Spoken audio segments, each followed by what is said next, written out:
దొండకాయ కర్రీనా వద్దు అనేవాళ్ళు సైతం కూడా ఇంకొక ముద్ద ఎక్కువ తినేలాగా అంత టేస్టీగా ఉంటుందండి ఈ గుత్తి దొండకాయ గ్రేవీ కర్రీ. ఒకసారి ఇలా చేసేసేయండి, అస్సలు వదిలిపెట్టరు, ఇంకొంచెం కావాలంటారు. Welcome back to my channel Magava vlogs. Hello మగవాళ్ళు, హాయ్ మహారాజాస్, ఎలా ఉన్నారు అందరూ?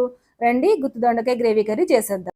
దొండకాయలు నీట్గా వాష్ చేసుకుని పెట్టుకోవాలండి. మిక్సీ జార్లో ఆనియన్స్, పచ్చిమిర్చి, కరివేపాకు, కొత్తిమీరని పేస్ట్ లాగా ఆడేసుకోవాలి. దొండకాయల్ని ఇలాగా మనము ఘాట్లు పెట్టుకుని బండిలో వేసి ఆయిల్ వేసి 2 నిమిషాల పాటు మూత పెట్టేసి మగ్గించుకోవాలండి.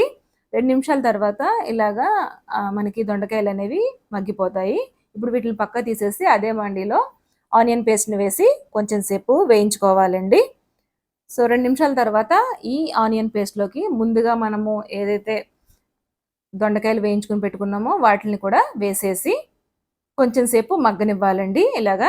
సో ఇలా మగ్గిన తర్వాత మనము చిటికెడు పసుపు, అలాగే 2 టేబుల్ స్పూన్స్ కారం, అలాగే 1/2 టేబుల్ స్పూన్ వచ్చేసి masala powder and 1/2 table spoon వచ్చేసి అల్లం వెల్లుల్లి పేస్ట్ వేసుకుని ఒక చిన్న టీ గ్లాసుడు వాటర్ని ఇందులో వేసుకుని ఒక 5 నిమిషాల పాటు మూత పెట్టేసుకుని ఉడకనివ్వాలండి. ఉడికితే మనకి గ్రేవీ అనేది ఇలా దగ్గర పడిపోతుంది.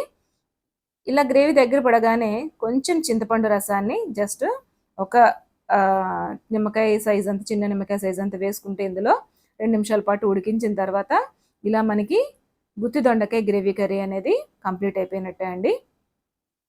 సో ఇది మసాలా టేస్ట్ వస్తుంది, అలాగే మనం చింతపండు రసం వేసాం కాబట్టి పులుపులుగా కూడా ఉంటుంది, చాలా టేస్టీగా ఉంటుంది.